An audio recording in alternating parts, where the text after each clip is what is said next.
हरे कृष्णा भक्तों, आज रविवार के दिन सुनेंगे बैसाख रविवार की वृहद कथा। कथा इस प्रकार है कि बहुत समय पहले की बात है। किसी राज्य में एक राजा रहा करते थे। राजा की 2 रानियां थी और एक मुंह बोली बहन थी और सभी एक साथ रहते थे। राजा अपनी मुंह बोली बहन को बहुत मानते थे। वो अपनी मुंह बोली बहन की सारी बातें मानते थे, चाहे बहन सही हो या फिर गलत। तो राजा की जो बड़ी रानी थी वो बहुत धार्मिक प्रवृत्ति की थी। वे ज़्यादा से ज़्यादा व्रत उपवास किया करती थी। बड़ी रानी बैसाख महीने के रविवार का व्रत भी करती थी और बर पीपल आकरे के पेड़ की पूजा किया करती थी। और भक्तों, जो छोटी रानी थी वो चापलूसी प्रवृत्ति की थी। उसने राजा की मुंह बोली बहन को पटा रखी थी। छोटी रानी जानती थी कि राजा को अगर खुश रखना है तो उनकी मुंह बोली बहन को भी खुश रखना होगा। तो छोटी रानी वही कार्य करती थी जिससे उसकी ननद को खुशी मिले। लेकिन बड़ी रानी को चापलूसी करना बिल्कुल भी पसंद नहीं था। भक्तों, एक बार की बात है, जब बैसाख महीना आया तो बड़ी रानी ने बैसाखी रविवार का व्रत किया और बर पीपल आकरे की पूजा करने के लिए वह महल से बाहर चली गई। पूरे दिन वे घर से बाहर रही तो इधर छोटी रानी को भी बड़ी रानी के खिलाफ शिकायत करने का मौका मिल गया। छोटी रानी ने कहा, देखो जीजी, बड़ी रानी पता नहीं क्या टोने टोटके करती है। पूरे दिन तो घर से बाहर रहती है, बर पीपल और आकरे की पूजा करती है। तब राजा की मुंह बोली बहन ने अपने भाई से कहा कि देखो भैया, बड़ी रानी पता नहीं क्या क्या टोने टोटके करती है। आप नगर के सभी बर पीपल और आकरे के पेड़ को कटवा दीजिए। भाभी पूरे समय महल से बाहर रहती है और बर पीपल और आकरे की पेड़ की पूजा करती रहती है। लोग देखेंगे तो क्या कहेंगे? और फिर हम तो राजकुल के वंशज हैं, हमें धन दौलत की क्या कमी है। तब राजा ने अपने सिपाहियों से बोलकर सारे बर पीपल और आकड़े के पेड़ कटवा दिए। बड़ी रानी ने सुना तो उन्हें बहुत दुख हुआ, लेकिन छोटी रानी और ननद को बहुत खुशी हुई। इस तरह बैसाख महीने का दूसरा रविवार आया तो बड़ी रानी ने बैसाखी रविवार का व्रत किया और वह बर पीपल तथा आकरे की पेड़ की पूजा करने की सोचने लगी। तब उसने चूरमे के लड्डू बनाए। एक थाली में रोली, मोली, चावल, मेहंदी, काजल, कच्चा सूत, चुनरी, जल का लोटा तथा पूजा के सारे सामान और घी का दीपक लेकर महल से बाहर बर पीपल और आकड़े की पूजा करने के लिए निकल पड़ी। पूरे नगर में उसे कहीं भी बर पीपल आकड़े का पेड़ दिखाई नहीं दिया। तब वह भटकते भटकते घने जंगल में पहुंच गई। इधर उधर भटकने के बाद उसे बहुत देर के बाद एक छोटा सा आकड़े का पौधा दिखाई दिया जो कि पत्थरों से दबा हुआ था। शायद राजा के सिपाहियों की नज़र उस पर नहीं गई, इसलिए वह बच गया। बड़ी रानी को बहुत खुशी हुई। उसने वहीं बैठकर बड़े ही श्रद्धा से आकरे की पौधे की पूजा की। उसने आकरे के पौधे के पास एक छोटी सी तलाई बनाई और उसमें लोटे का जल सींच दिया और चूरमा बाटी का भोग लगाया। रोली चावल चढ़ाया, सूत बांधा, मेहंदी लगाई, काजल लगाया, चुनरी उड़ाई और घी का दीपक जलाई। फिर वहीं बैठकर बड़ी रानी ने बड़े ही श्रद्धा से कथा सुनी और राजा और प्रजा की खुशहाली की कामना की। फिर वह महल में चली आई। इस तरह समय बीतने लगा। राजा को शिकार खेलने का बहुत शौक था। एक दिन राजा सिपाही और मंत्रियों के साथ घोड़े पर बैठकर घने जंगल में पहुंच गया। बैसाख का महीना था, बहुत तेज गर्मी पड़ रही थी। राजा शिकार की तलाश में जंगल में पहुंच गया। लेकिन उसे कहीं शिकार दिखाई नहीं दिया। वह बहुत देर तक शिकार के लिए इधर उधर भटकता रहा। धीरे धीरे उन लोगों के पास खाने पीने के सामान भी खत्म हो गए। अब राजा को बहुत तेज पानी प्यास लगी थी। साथ ही सभी मंत्रियों और सिपाही को भी भूख प्यास लगी थी। सर्दी गर्मी से बेहाल हो रहे थे। तब राजा ने मंत्रियों को हुक्म दिया कि ऊंचे पेड़ पर चढ़कर देखो, आसपास कहीं जल का स्रोत है या नहीं। कोई तालाब, कुआं, बावड़ी मिल जाए तो पानी पीकर प्यास बुझाई जाए। तो मंत्री ने पेड़ पर चढ़कर देखा तो उसे कुछ दूरी पर पंछी उड़ते हुए दिखाई दिए। तो उसने कहा, महाराज, यहाँ से कुछ दूर पर पंछी उड़ रहे हैं, शायद वहाँ हमें कुछ मिल सकता है, हमें वहीं चलना चाहिए। तब राजा ने सिपाही और मंत्रियों के साथ दूसरे स्थान पर पहुंचा। वहां उन्होंने देखा कि बहुत बड़ी तलाई थी जिसमें पानी भरा हुआ था और एक आकड़े का पेड़ था। रानी ने वहां पर छोटी सी तलाई बनाई थी। आज पानी से ज्यादा वही तलाई आज बहुत बड़े तालाब में बदल चुका था। राजा ने सबके साथ पानी पिया, प्यास बुझाई और घोड़े को भी पानी पिलाया। तभी राजा ने देखा कि आकड़े के पत्ते पर चूरमा बाटी रखा हुआ है। यह देखकर राजा और सभी सिपाही बहुत खुश हुए। फिर राजा ने चूरमा बाटी खुद भी खाया और अपने सभी सिपाही को भी खिलाया, घोड़े को भी खिलाया। सबने भरपेट चूरमा बाटी खाए, लेकिन फिर भी चूरमा बाटी खत्म नहीं हुआ। राजा के साथ सभी मंत्रियों और सिपाही को भी बहुत आश्चर्य हुआ। थोड़ी देर आराम करने के बाद संध्या के समय राजा महल में आ गए। राजा ने महल में आते ही अपनी दोनों रानियों से पूछा कि तुम दोनों में से किसने मेरी और प्रजा की सलामती के लिए व्रत किया था और आकड़े के पेड़ की पूजा करी थी। तो छोटी रानी ने मना कर दिया, लेकिन बड़ी रानी बोली कि महाराज, मैं हर साल बैसाखी रविवार का व्रत करती हूँ और बड़े पीपल आकड़े की पूजा करती हूँ, लेकिन इस बार आपने ननद और छोटी रानी की कहने पर आकड़े के सारे पेड़ कटवा दिए।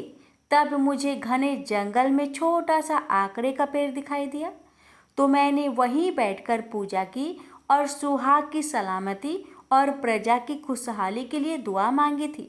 तब राजा ने अपनी गलती मानते हुए अपनी बहन को उसके ससुराल भिजवा दिया और छोटी रानी से कहा, तुम्हें भी बड़ी रानी से कुछ सीखना चाहिए।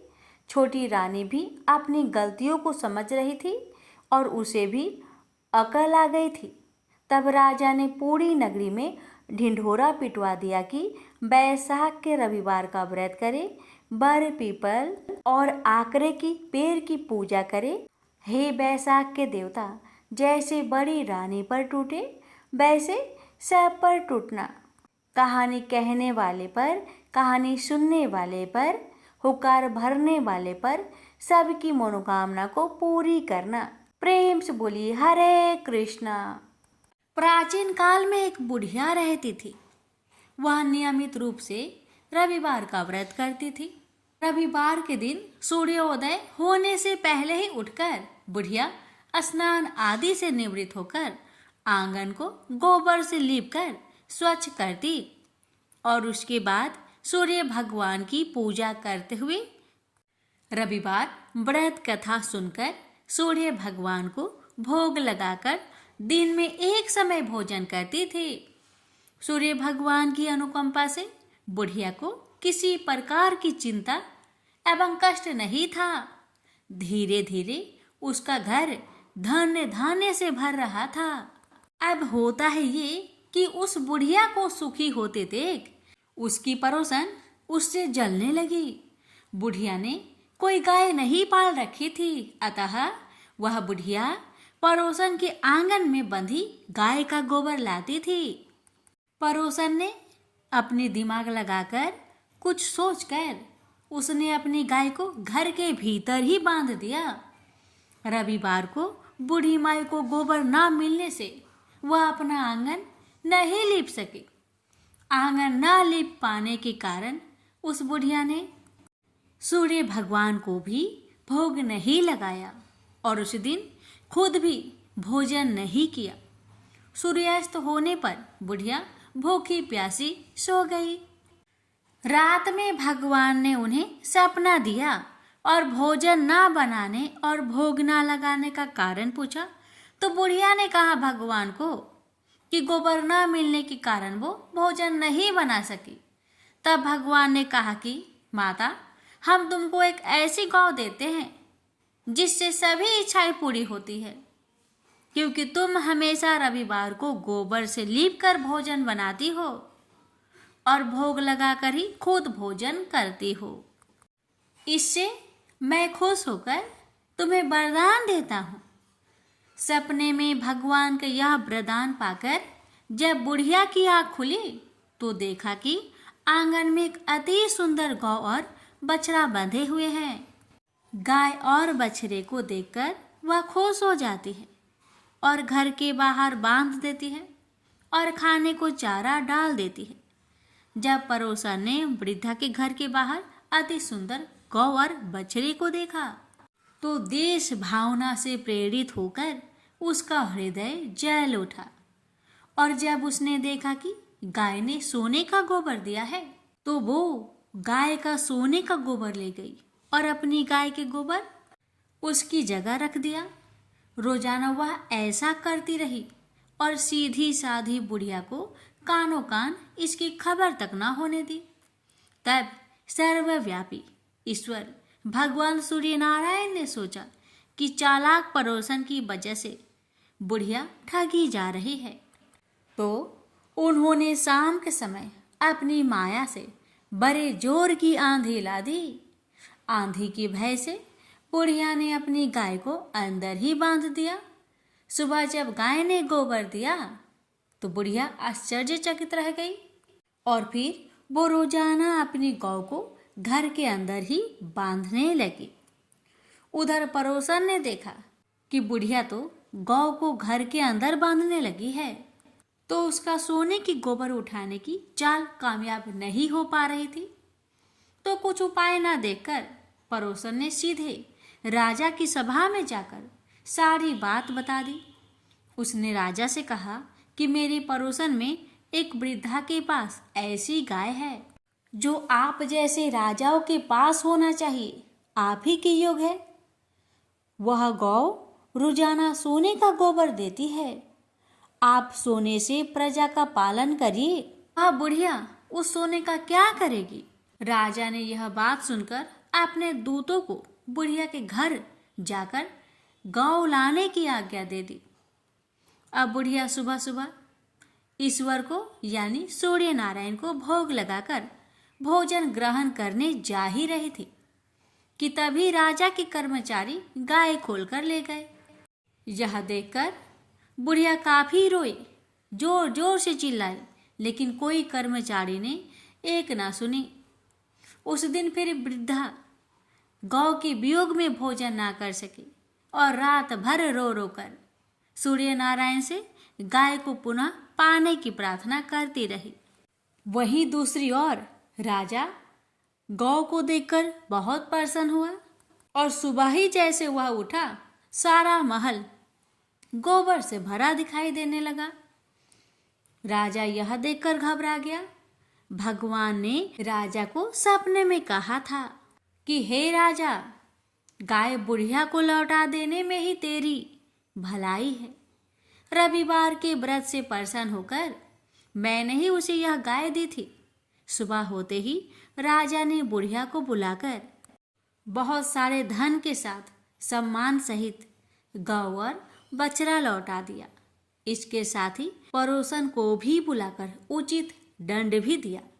ऐसा करने से राजा के महल की गंदगी दूर हुई और उसी दिन राजा ने नगरवासियों को आदेश दिया कि अपनी समस्त मनोकामनाओं की पूर्ति के लिए रविवार का व्रत रखा करे। प्रेम से बोलिए सूर्य नारायण की जय। हे सूर्य नारायण, जैसी कृपा आपने बुढ़िया माई पर करी, वैसे ही कृपा आपकी कथा कहने वाले, सुनने वाले, हुक्कार भरने वाले सभी भक्तों पर करना और सभी भक्तों की हर मनोकामना को पूर्ण करना। जय सूर्य नारायण। द्वारपर की बात है। भगवान श्री कृष्ण एक बार अपनी बुआ कुंती के आश्रम काम्य वन में पहुंचे। उस समय पांडव लोग अज्ञातवास कर रहे थे। भगवान कृष्ण ने कहा, बुआ जी, मैं तुम्हें वनवासी भेष में देखकर दुखी हो जाता हूँ।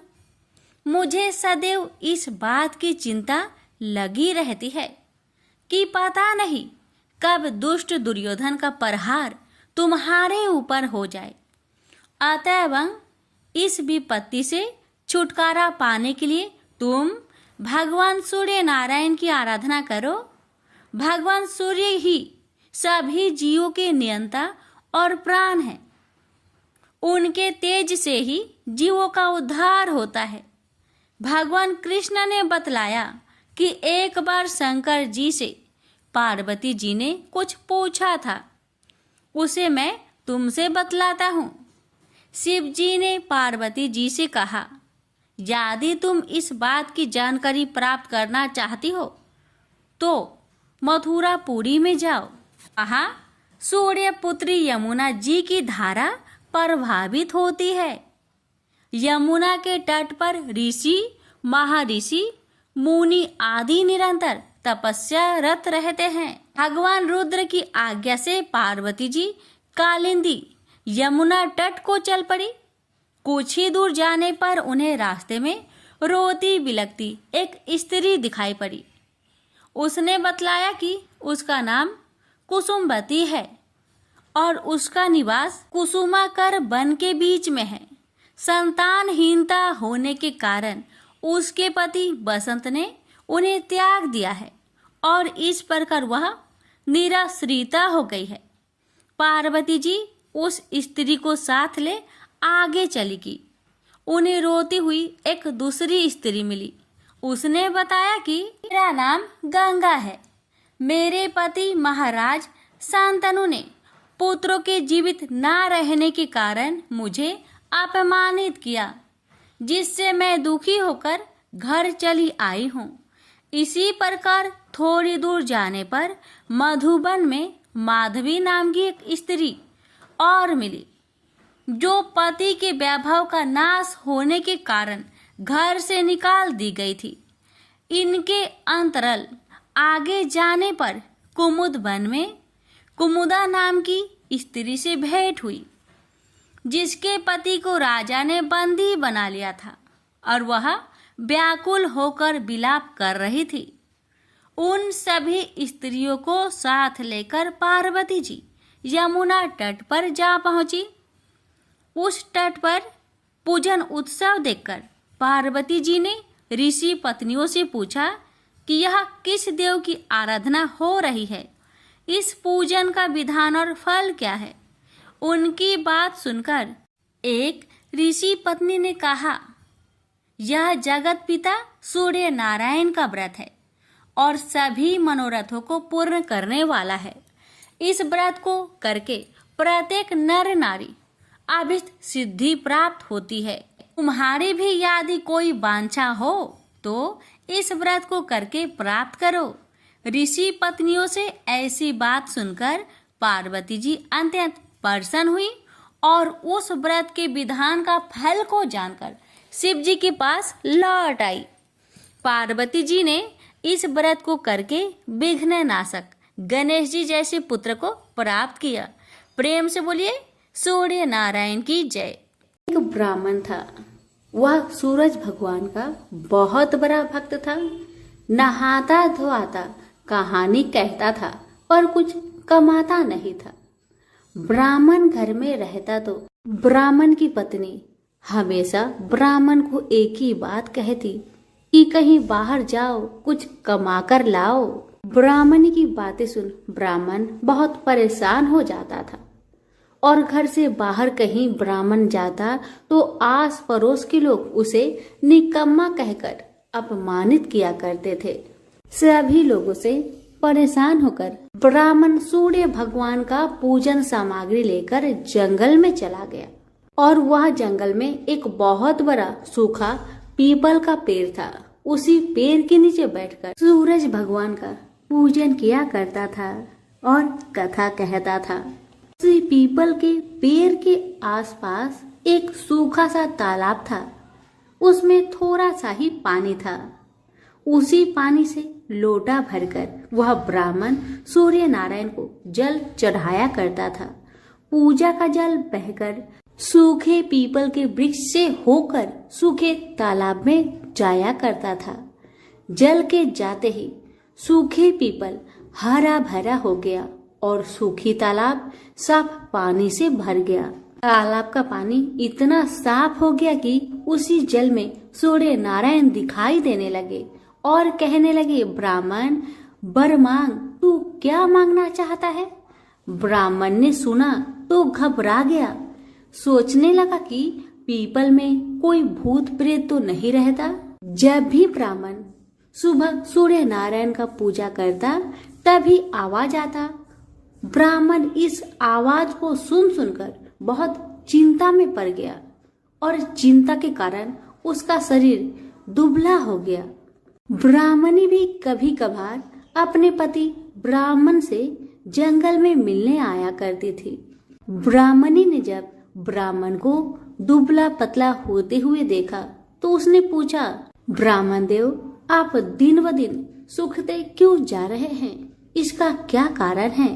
तब ब्राह्मण ने सारा कहानी बताया। तब ब्राह्मणी ने कहा कि आपकी पूजा के बाद ही आवाज आती है ना, मुझे तो ये लगता है कि सूरज भगवान स्वयं ही आते हैं। मुझे लगता है सूर्य नारायण आपके व्रत से प्रसन्न है। वह आपको वरदान देने के लिए आते हैं।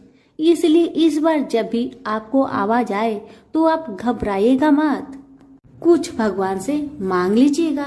ब्राह्मणी की बातें सुन ब्राह्मण बोला, मैं कैसे मांगू और क्या मांगू? मुझे मांगना तो आता ही नहीं। अगर ज्यादा कुछ मांगना हो तो कहीं कुछ भूल जाओ तो, इसलिए तुम ही कुछ ऐसा उपाय बताओ जिससे मैं एक ही बार में सारा कुछ मांग लूं।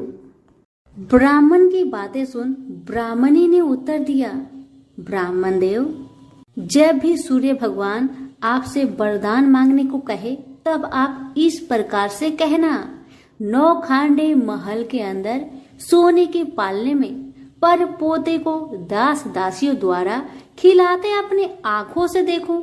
इस प्रकार लंबी उम्र, महल, बेटे पोते, पर पोते और धन सब मिल जाएगा।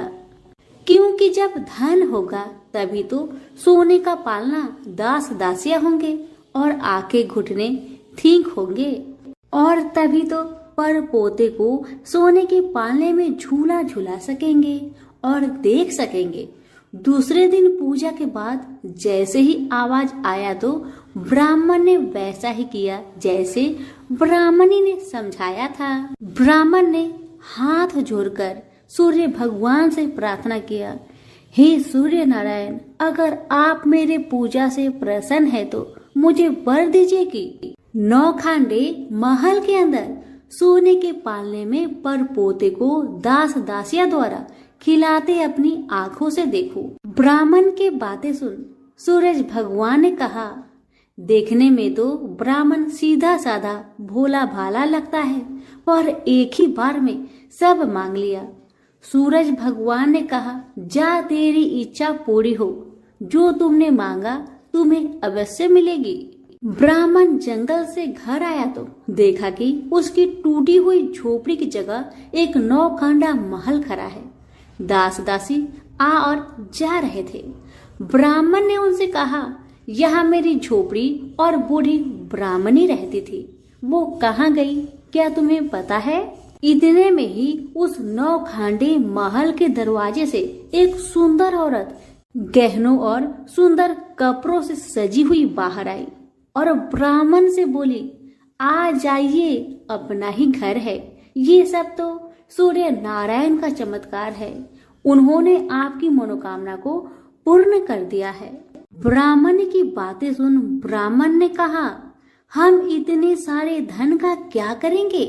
ब्राह्मणी ने कहा, क्या नहीं हो सकता है, धन से क्या नहीं हो सकता है, दान पुण्य यज्ञ होम करेंगे। फिर ब्राह्मण ने वैसा ही किया जैसे ब्राह्मणी ने बताया था। अब सब राजा की जगह ब्राह्मण का गुणगान करने लगे। राजा ने ये सब सुनकर ब्राह्मण को बुलवाया और पूछा, कल तक तो आपको खाना भी नहीं मिलता था, आज ऐसा चमत्कार, इतना सारा धन दौलत आपके पास कहाँ से आया? कहीं चोरी करी है या फिर डाका डाला है? ब्राह्मण ने कहा, ये सब तो सूर्य नारायण की कृपा है, और अपनी सारी कहानी राजा को बता दिया कि जंगल में ब्राह्मण के साथ क्या क्या हुआ और कैसे उसने सूर्य नारायण से वरदान मांगा। ब्राह्मण की बातें सुन राजा ने कहा, मेरे पुत्र नहीं है तो मुझे क्या करना चाहिए? ब्राह्मण ने राजा को सूर्य भगवान की पूजा विधि बताई और कहा, महाराज आप भी सूर्य नारायण का व्रत करें, आपकी सारी मनोकामना सूर्य नारायण जरूर पूरी करेंगे। ब्राह्मण के बताए हुए नियम से राजा ने भी सूर्य नारायण का व्रत किया और सूर्य नारायण के व्रत के प्रभाव से राजा को भी पुत्र का प्राप्ति हुआ। सभी सूर्य नारायण की जय जयकार करने लगे। हे सूर्य भगवान, जैसे ब्राह्मण और राजा की मनोकामना को पूर्ण किया, वैसे ही सबकी करना, कहानी कहने वाले की, कहानी सुनने वालों की, हुक्कारे भरने वालों की, सबकी मनोकामना को आप पूर्ण करना। प्रेम से बोलिए सूरज भगवान की जय हो। यह बात उस समय की है जब देवलोक के शिल्पकार विश्वकर्मा भगवान की एक पुत्री थी। उसका नाम था संज्ञा। वह दिन भर तपती धूप में खेला करती थी। सूर्य की तेज किरणों से जैसे उस पर कोई असर ही नहीं होता था। संज्ञा जब बड़ी हुई तो एक दिन विश्वकर्मा और उसकी पत्नी ने संज्ञा को बड़े मुग्ध भाव से सूर्य को निहारते देखा। यह देख विश्वकर्मा बोले, देवी, ऐसा लगता है हमारी बेटी सूर्य पर मोहित हो गई है। देख रही हो कितने मुग्ध भाव से सूर्य की ओर ताके जा रही है। मुझे भी ऐसा ही लगता है हे स्वामी। विश्वकर्मा की पत्नी ने कहा। सूर्य के सौंदर्य के प्रति संज्ञा का आकर्षक उसकी आयु के साथ बढ़ता ही गया। एक दिन विश्वकर्मा उसे अपने साथ हाथी पर बैठाकर सैर करने को निकले। अपनी पुत्री को सूर्य की ओर निहारते देख उन्होंने पूछ लिया, बेटी, अब तुम छोटी नहीं रही। मैं सोचता हूं जल्दी ही तुम्हारा ब्याह कर दूं। बताओ बेटी, बताओ, किस देव को तुम चाहती हो? बताओ।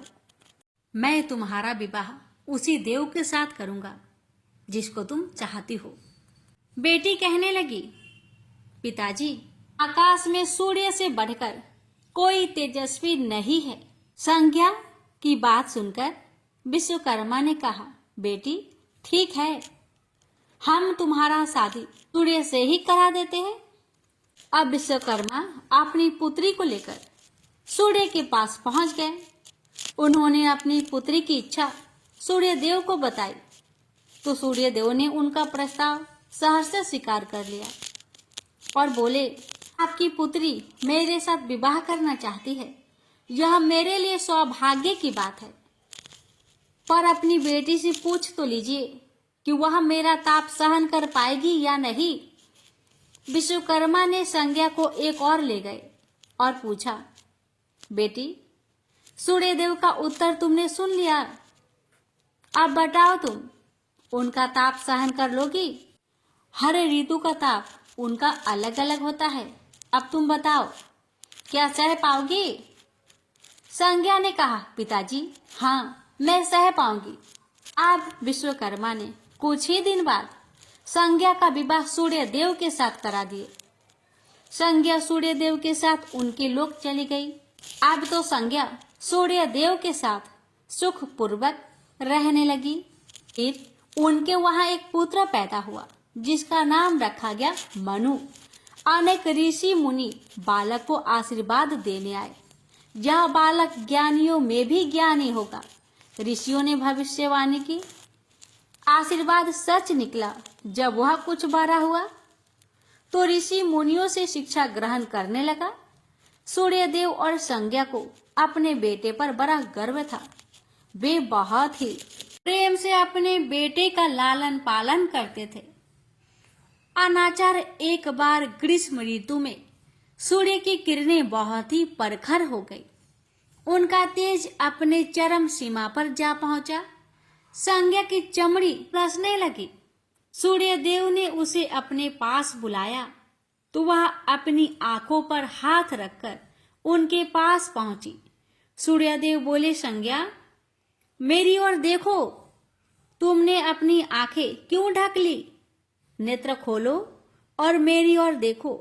मैं तुम्हारा पति हूँ। संज्ञा बोली, स्वामी, आपके ताप से मेरी आंखें खुल नहीं पा रही है। संज्ञा की बात सुन सूर्यदेव ने कहा, इसका अर्थ तो ये हुआ कि तुम मुझे अपने से दूर कर रही हो। विवाह के पूर्व मैंने तुमसे पूछा भी था कि क्या मेरा ताप सहन कर पाओगी।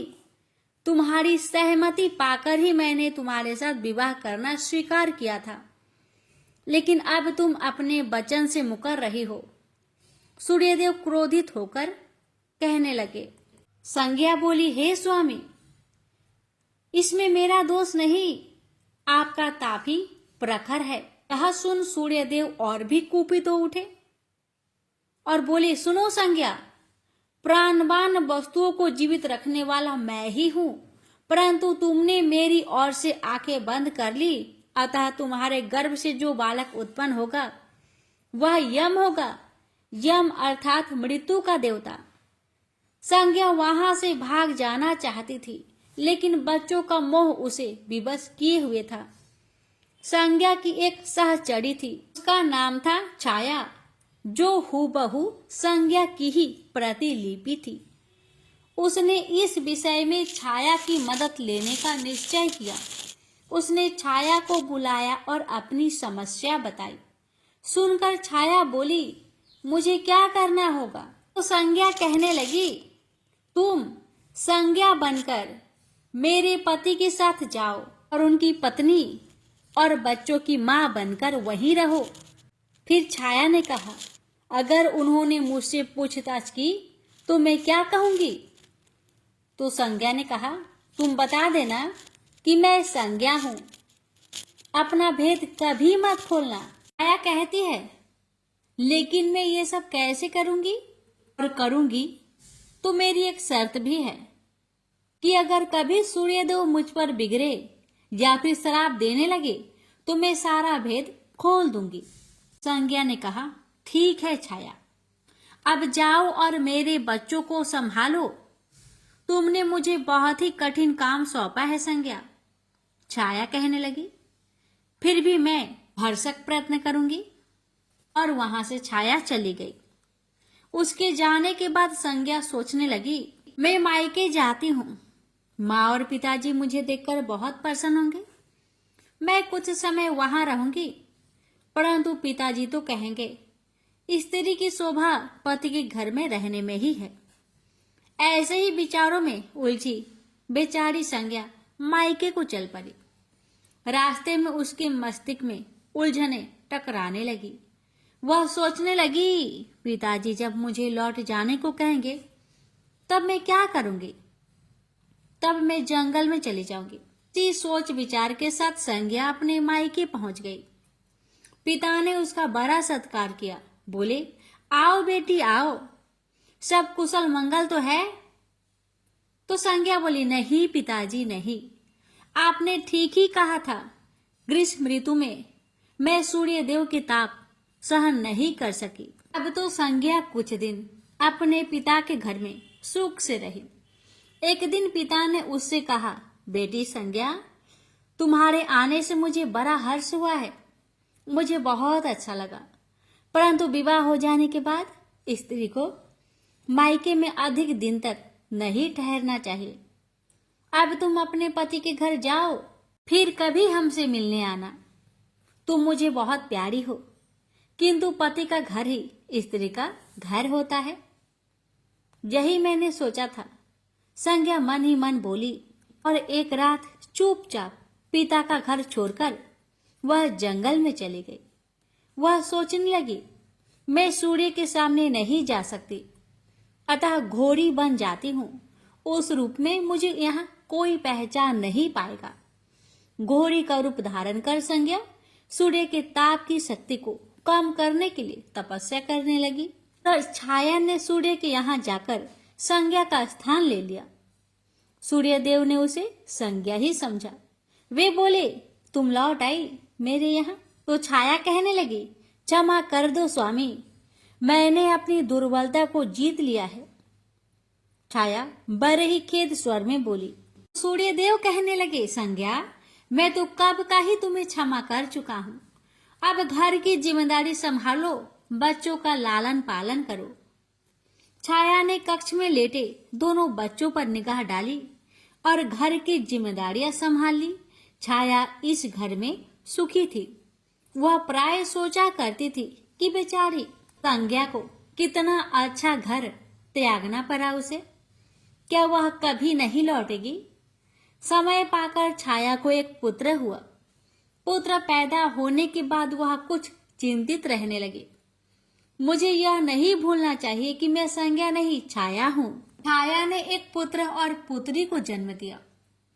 अब छाया का व्यवहार बदलने लगा।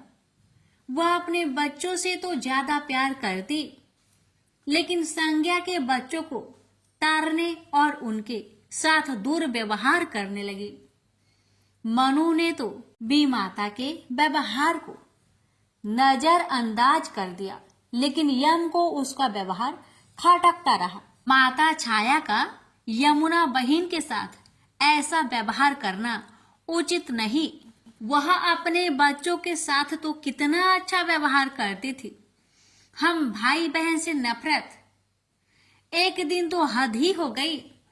छाया ने यमुना के बाल पकड़े और उसे डंडे से पीटते हुए बोली, कमबख्तो, मरते भी तो नहीं, मर जाओ तो मेरा पीछा छूटे। जब छाया देर तक यमुना को पीटती रही तो यम से न रहा गया। उसने जाकर छाया का हाथ पकड़ लिया और गुस्से से बोला, बस माता बस, अब तुमने यमुना पर हाथ उठाया तो मुझसे बुरा कोई ना होगा। अच्छा, तेरी यह हिम्मत, मुझे धमकी देता है? ठहर जा, आज मैं तेरे पिताजी से इसकी शिकायत करूंगी। छाया बड़े ही क्रोध स्वर में बोली, लेकिन छाया ने इस डर से सूर्य देव से शिकायत न की, कहीं उसका भेद उजागर न हो जाए। लेकिन यम और यमुना ने तंग आकर अपने पिता से उसकी शिकायत अवश्य कर दी। पिताजी, यह स्त्री हमारी माँ नहीं है। यम ने कहा, हाँ पिताजी हाँ, पुत्र माता से विमुख हो सकता है, परंतु माता की ममता कभी कम नहीं होती। यमुना भी बोल उठी। सूर्य देव ने कहा, मैं देख लूंगा, तुम जाओ, डरो नहीं, बस सब ठीक हो जाएगा। ऐसा कहकर सूर्य देव ने बच्चों को धैर्य बंधाया, लेकिन बच्चों के जाते ही वह सोच में पड़ गए। बच्चे ठीक कहते हैं, यह अवश्य कोई मायाविनी है। सूर्यदेव गुस्से में भरकर छाया के पास पहुंचे और उसके केस पकड़कर झंझोर कर बोले, सच बताओ तुम कौन हो, अन्यथा मैं तुम्हें कठोर दंड दूंगा। ठहरिए स्वामी ठहरिए, छाया कांपती हुई बोली। स्वामी, मैं संज्ञा की छाया हूं। वह आपकी देखभाल का भार किसी को सौंपे बिना नहीं जाना चाहती थी, इसलिए उसने मुझे आपके पास भेज दिया है। सूर्यदेव ने कहा, संज्ञा कहाँ गई है? तो छाया ने बताया, अपने पिता के यहाँ। अब तो सूर्यदेव सीधे विश्वकर्मा के पास पहुंचे और उनसे पूछा कि संज्ञा कहाँ है? तो विश्वकर्मा जी ने कहा, वह तुम्हारे तेज से बचने के लिए यहाँ आई थी। विश्वकर्मा की बातें सुन सूर्यदेव ने कहा, तो आप मेरा तेज को घटा दीजिए, फिर उसे खोजने के लिए चलते हैं। विश्वकर्मा ने सूर्यदेव के तेज का 8वां भाग को छाट दिया, जिससे उनका तेज घट गया। फिर वे संज्ञा को खोजने निकले। उन्होंने राहगीरों से पूछताछ की तुमने इधर कोई घोड़ी को देखा है क्या? हाँ, एक बिलछन घोड़ी को हमने नदी के पास विचरण करते हुए देखा है, राहगीरों ने बताया। उसमें बिलछन की क्या बात है? वह घोड़ी मानवी भाषा भी बोलती है। देव, अब तो यह अवश्य ही संज्ञा होगी, सूर्यदेव बोले। सूर्य घोड़े के निकट पहुंचे और कहा, संज्ञा, मैं सूर्य हूं, तुम्हारा पति। अब यह घोड़ी का रूप त्याग दो। जब तक मेरी मनोकामना पूरी न होगी, मैं यह घोड़ी का रूप नहीं त्यागूंगी। घोड़ी बनी संज्ञा ने उत्तर दिया। तुम्हारी मनोकामना तो पूरी भी हो गई, सूर्यदेव ने कहा। फिर विश्वकर्मा बोलने लगे, बेटी, सूर्यदेव ठीक कहते हैं, मैंने इनके तेज का 8वां भाग को काट दिया है। पिता से अवशासन पाकर संज्ञा ने अपना घोड़ी वाला रूप त्याग दिया और अपने स्वाभाविक रूप में आ गई। वह हर्ष से अपने पिता से लिपट गई और फूट फूट कर रोने लगी। फिर उसने झुककर सूर्यदेव के पांव छुए और पूछा, स्वामी, हमारे बच्चे तो सकुशल है ना? सूर्यदेव ने कहा, हाँ, दोनों बच्चे ठीक है। मनु, यम और यमुना को अब फिर से मां मिल जाएगी। सूर्यदेव ने मुस्कुराकर कहा, मैं अब कभी भी अपना घर त्याग कर नहीं जाऊंगी। संज्ञा ने सूर्यदेव को वचन दिया और साथ में संज्ञा बोली, स्वामी, आप छाया को क्षमा कर देना और अपने साथ ही रखना। दोनों का मिलन देखकर विश्वकर्मा ने भी अपना आशीर्वाद प्रदान किया। जाओ और सदा सुख शांति से रहो। सूर्यदेव और संज्ञा सूर्यलोक पहुंचे और छाया और बच्चे के साथ आनंद पूर्वक रहने लगे। तो प्रेम से बोलिए, सूर्य नारायण की जय।